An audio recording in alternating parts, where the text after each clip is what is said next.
Que Dios les bendiga, hermanos líderes y lideresas de células de jóvenes. Qué gusto me da el poder llegar hasta ustedes a través de este video con el fin de darles algunas herramientas o insumos para la preparación de la enseñanza de este próximo sábado. Antes de dar lectura al texto bíblico de la enseñanza correspondiente para este sábado 27 de agosto, quiero hacerle una recomendación a cada uno de ustedes, líderes, lideresas y también hermanos supervisores y supervisoras. Y es el libro del pastor Mario Vega, el libro Elías, el profeta delegado. Este libro es una compilación de las prédicas que el pastor Vega entregó en los retiros de pastores, los retiros anuales de pastores de Elim, en los años 2008 en Antigua Guatemala y 2009 en el departamento de Chalatenango. Entonces, ahí están compiladas o recopiladas las prédicas del pastor en esa oportunidad y les pueden ser de mucha utilidad a ustedes para preparar las enseñanzas semanales, ya que todo este trimestre está dedicado justamente al estudio de la vida de Elías. Así que ahí les queda la recomendación. El tema que vamos a estar abordando este próximo sábado es Elías condena al rey. Recordemos que antes de la lectura bíblica nosotros iniciamos una sección que se llama Para Comenzar, y el propósito de esta sección es crear interés en los jóvenes por el tema que les vamos a compartir. Muchas veces esta sección incluye preguntas que persiguen justamente eso, la creación de un diálogo dinámico, provechoso, constructivo y que a la vez vaya despertando en los muchachos el interés por la enseñanza que estamos a punto de darles.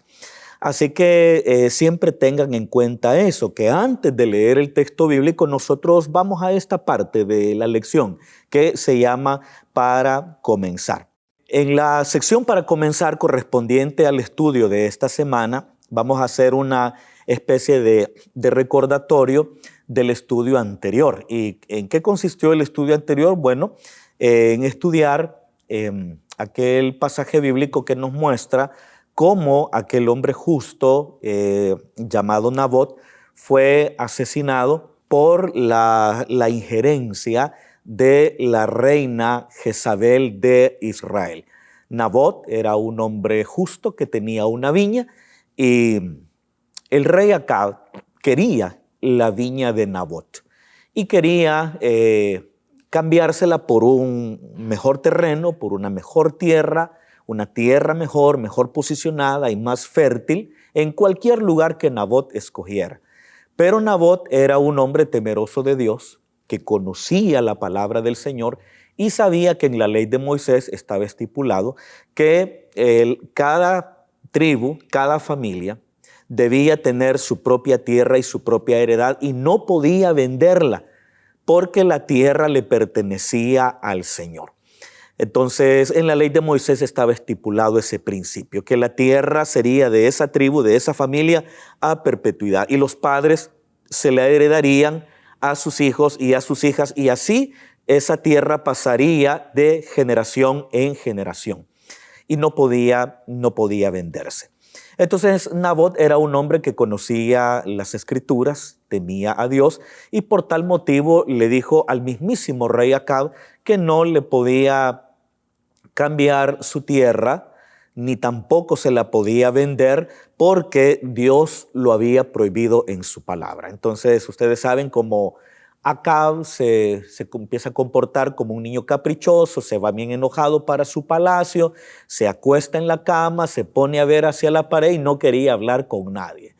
Entonces su esposa Jezabel, cuando ve la actitud de su esposo, averigua la razón por la cual él se encuentra deprimido y se da cuenta que la razón era que Nabot no quiso cambiar ni vender su tierra. Y será a partir de ese momento cuando la reina Jezabel, echando mano de la misma ley de Dios, empieza todo un proceso con el propósito de condenarlo. Fíjense cómo es la corrupción humana, que todo lo puede usar para beneficio propio, hasta la mismísima ley de Dios. Porque Nabot no vendió su heredad apelando a la ley de Dios. Y cuando Jezabel arma todo un complot para asesinarlo, utiliza la misma ley de Dios para asesinar de forma injusta a un hombre que era temeroso de Dios. Esto nos muestra que a veces el problema no está en las leyes, porque posiblemente las leyes son buenas. El problema está en quienes la aplican. El problema está en quienes las manipulan para beneficio propio. Y ese fue el caso de Jezabel. Jezabel no hizo nada. Jezabel era una pagana adoradora de los Baales, pero Jezabel no hizo nada de manera, no voy a decir la palabra arbitraria, porque sí fue una arbitrariedad, pero no se inventó el procedimiento, sino que el procedimiento lo extrae de la misma ley de Dios, y ese procedimiento amañado, claro está, motivado por fines corruptos, llevó al asesinato de Nabot, y no solo de Nabot, sino también de todos sus hijos, aunque el libro de los Reyes no lo especifica claramente. Entonces, será como un recordatorio la parte para comenzar de lo que nosotros vimos anteriormente. Y también anunciarles que en el estudio que vamos a abordar a continuación se va a tratar algo acerca del tema de cómo las consecuencias del pecado nos pueden a nosotros alcanzar, aun cuando de pronto pues nos arrepentimos, como también la justicia divina siempre llega para hacer pagar al malo. Entonces, por ahí va a ir en la sección para comenzar, ¿verdad? Ustedes pueden prepararla con anticipación, de modo tal que puedan crear un diálogo muy provechoso, dinámico, que haga que los jóvenes empiecen a participar de la enseñanza desde antes, incluso de la lectura bíblica. Muy bien. Primero de Reyes, capítulo número 21, versículos del 17 al 29. Voy a leer el pasaje bíblico.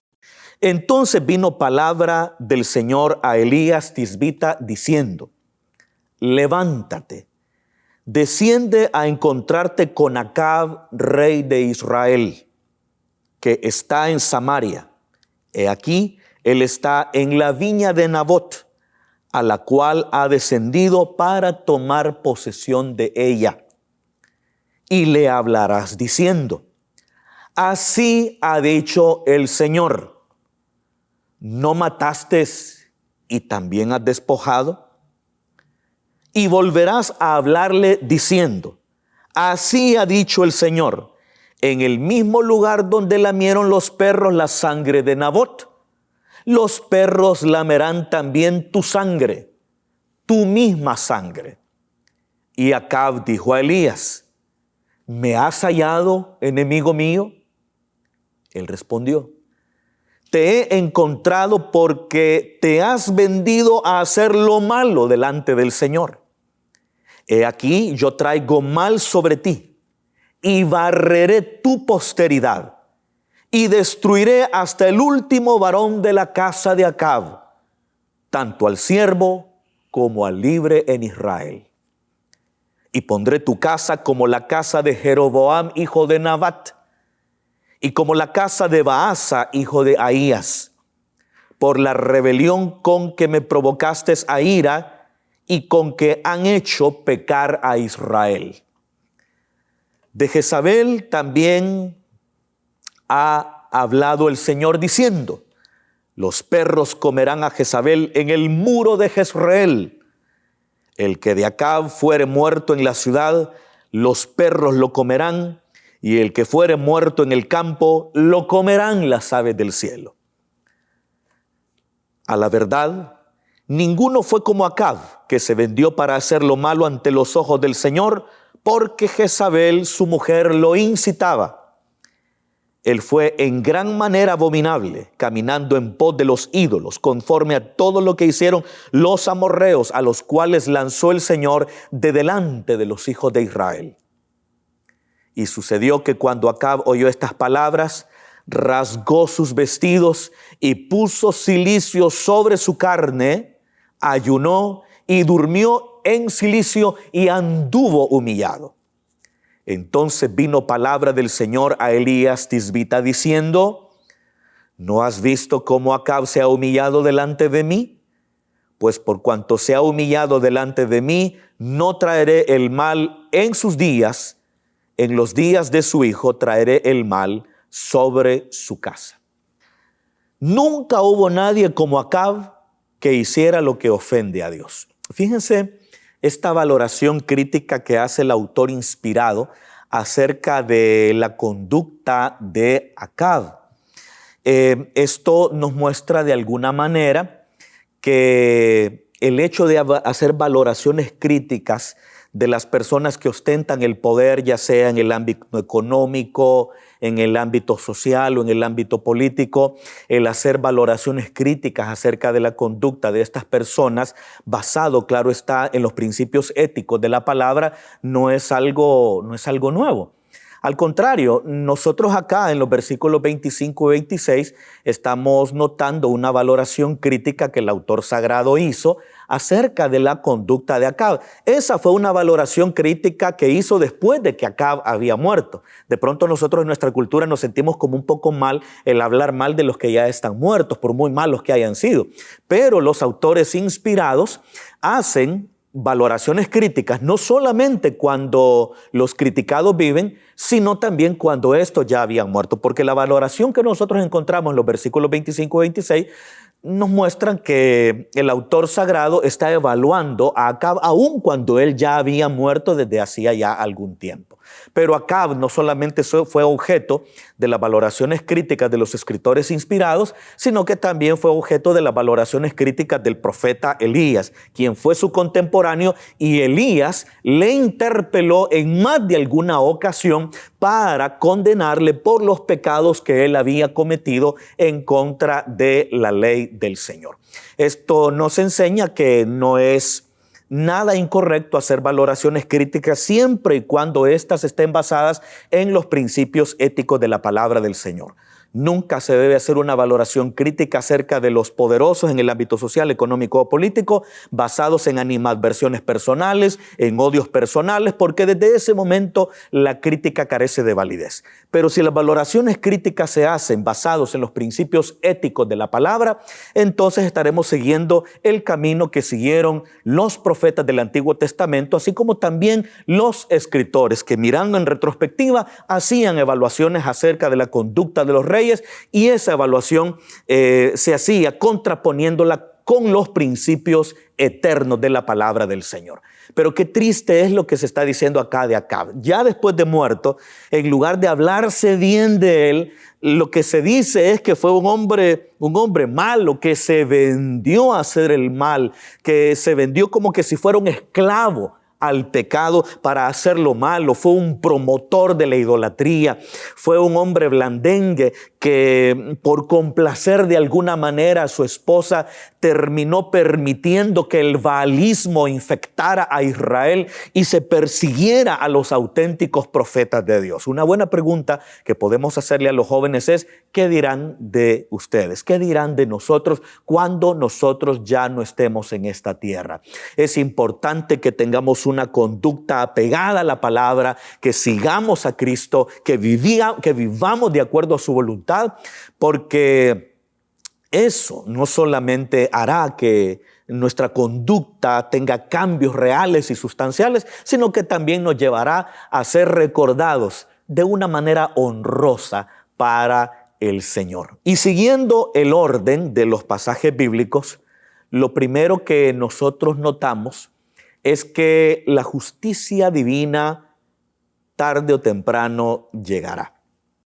Después de este cometimiento aborrecible, de este acto execrable, bochornoso que había cometido Jezabel en contra de Nabot, en ese mismo momento vino la palabra del Señor a su siervo Elías para que se presentara delante del rey Acab y que le condenara por sus actos y por sus crímenes. Fíjense que en la muerte de Nabot fue todo un complot en el que participaron los reyes de Israel. Jezabel, que fue pues, la protagonista más activa de esto, porque ella escribió cartas a los jueces y a los líderes, a las cabezas de Jezreel, y les pidió que proclamaran un ayuno delante del Señor, que contrataran 2 testigos falsos para que dijeran que Nabot había hablado en contra del rey y había hablado en contra del Señor, porque Jezabel sabía que la ley de Moisés estipulaba que por el testimonio de 2 o 3 testigos se decidía todo asunto. Entonces Jezabel, siendo una pagana, conoce la ley de Moisés y dice, bueno, contraten a 2 testigos falsos y que testifiquen en contra de Nabot y digan que ha blasfemado contra Dios y contra el rey. Y convoquen a la gente, júzguenlo públicamente, pongan los testigos falsos y condénenlo a muerte, ¿verdad? Porque la ley de Moisés estipulaba que cualquier persona que blasfemara el nombre del Señor sería condenada a muerte. Entonces, todo el proceso no solamente se derivó de una mala aplicación del mismísimo texto de la ley de Dios, sino que también contó con la complicidad de los que debían promover la justicia, así como también de los líderes civiles de aquel pueblo. Entonces, ahí murió Nabot y murieron también sus hijos y pues parecía que todo quedó en la impunidad, ¿verdad? Nadie parecía pues que dijo mayor cosa.